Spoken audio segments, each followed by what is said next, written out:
Sahabat, jumpa kembali. Ini kita akan lanjutkan vlog mengenai kebun anggur yang ada di lahan. Nah, bisa teman lihat.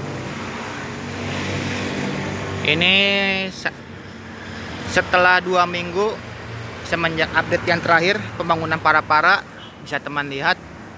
Ini anggur Gospi dan anggur Taldun. Nah, sebelah situ tumbuh dengan subur ya teman. Ini kalau bisa teman perhatikan di video saya yang sebelumnya, lanjutan pembuatan para-para. Nah, ini sudah mulai terubus semua, panjang sekali sampai sana, dan yang ini sampai sana. Dan di anggur Taldun juga. Nah, ini bisa teman lihat, bisa dibandingkan dengan video saya yang sebelumnya yang saya pangkas habis di sini karena di awal-awal pembentukan para-para. Nah, di sini saya ingin melanjutkan updatean vlog kebun saya. Nah, ini jadi apa updateannya? Simak terus video kali ini, dan jangan lupa minta dukungannya ya teman, dengan cara subscribe channel ini, like bila kalian suka, dan bila ada pertanyaan silahkan tanyakan di kolom komentar. Nah, di update di kebun saya ini yang bisa teman perhatikan, bisa teman lihat bahwa kebun saya lumayan luas ya teman. Ini memanfaatkan lahan yang kosong sangat luas, yang dimana terdiri dari anggur, markisa yang pojokan sana, tanaman cabai, melon di sana, markisa, tanaman cabai yang ada di karung-karung ini, kelengkeng, jeruk purut. Nah, ini dan jambu, dan juga ini yang paling rindang ini alpukat. Kalau teman perhatikan, ini lumayan luas ya teman, dan banyak sekali yang perlu butuh perhatian khusus. Nah, apa perhatian khususnya? Ya tentunya penyiraman. Nah, di sini penyiramannya ini saya menggunakan manual. Bisa teman perhatikan sana sini. Saya menggunakan ember dan juga gayung dari cat ini. Saya melakukan penyiramannya manual seperti ini. Ini anggur Gospi. Nah, saya manual satu-satu. Nah, bisa teman lihat ada beberapa puluh planter bag cabai dan markisa, dan jaraknya lumayan berjauhan. Nah, di sini saya berinisiatif membuatkan irigasi tetes. Jadi apa itu irigasi tetes? Nah, ini adalah alat-alatnya untuk irigasi tetes, drip irrigation. Irigasi tetes itu salah satu teknologi di bidang pertanian, terutama di dalam kita melakukan penyiraman. Jadi salah satu inovasi ya teman, inovasi teknologi dalam berkebun. Jadi kita tidak perlu direpotkan oleh yang namanya penyiraman. Jadi penyiramannya itu bisa dilakukan oleh irigasi ini. Jadi kita hanya tinggal fokus dalam pemupukan, penyiram, membasmi hama ataupun jamur. Jadi bayangkan kalau saya menyiramkan dari ujung sana sampai ujung sini, dan ada berapa pot atau berapa pohon, lumayan menyita waktu. Nah, ini jadi seperti itu kesimpulan tentang irigasi tetes, dan di sini saya akan praktek cara membuatnya. Nah, biasanya dalam paketan yang dijual di online ini, saya belinya di online ya teman. Ini satu paket.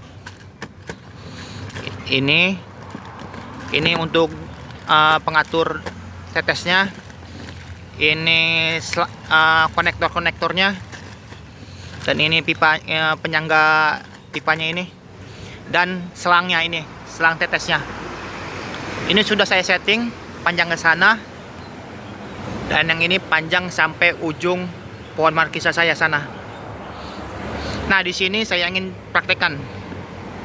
Biasanya dalam satu paket ini hanya terdiri dari ini saja, 1, 2, 3, 4, dan selangnya, selang tetesnya. Ini kalau keran ini kita hanya membelinya terpisah. Dan sebagai catatan juga, sebagai catatan atau tips, kalau membeli keran ini kan irigasi tetes versi rumahan, ada kok beredar di online shop. Usahakan kerannya ini yang di ujungnya ini ada dratnya, ada ulirnya. Kenapa? Karena di sininya ada dratnya juga ya teman. Jadi jangan salah beli keran, atau pastikan keran rumah yang ada di tempat kalian itu ada ulirnya. Jadi sangat mudah seperti ini. Jadi kita tinggal pasangkan sini, udah kencang, dan di sininya tinggal kita kasih selang seperti ini. Aduh. Nah, ini bentuk jadinya, bentuk rakitannya. Jadi nanti ini terpasang ke paralon air atau pipa air, keran, dan seperti ini.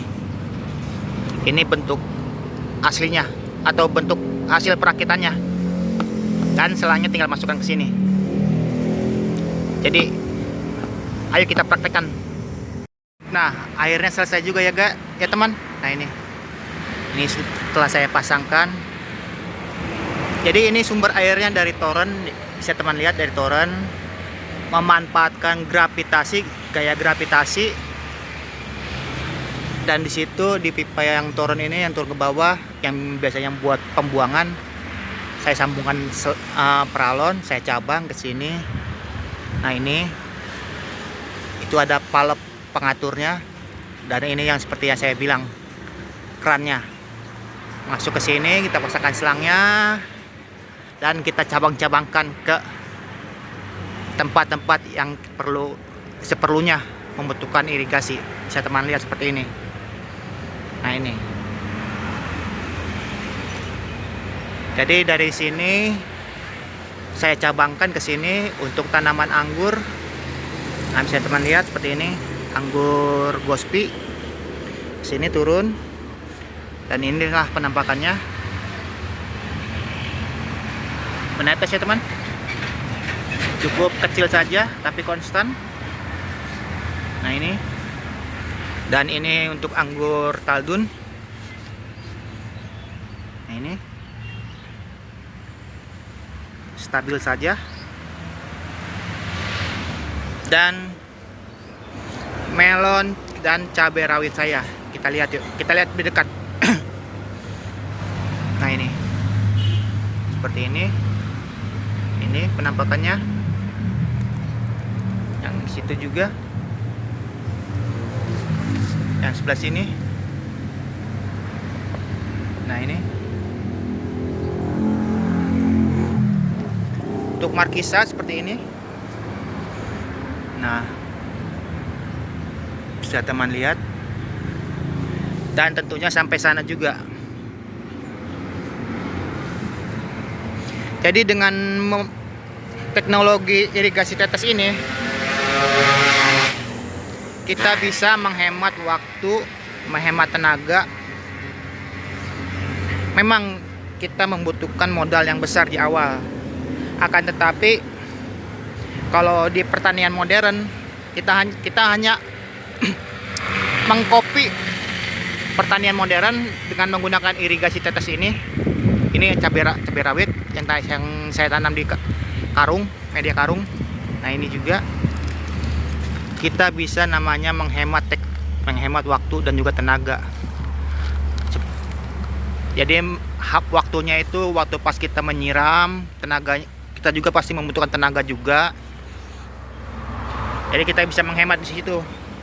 Memang modalnya lebih besar di awal, akan tetapi hemat dan juga praktis. Kita ambil praktisnya. Ini markisa, saya teman lihat. Nah, ini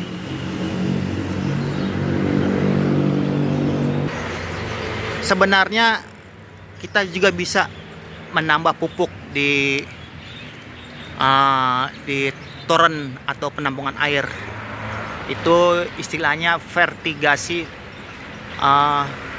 apa ya, seperti itulah. Jadi airnya itu berisi pupuk, akan tetapi saya tidak melakukannya karena ini toren untuk air minum, air mandi. Jadi saya tidak bisa memberikan pupuk.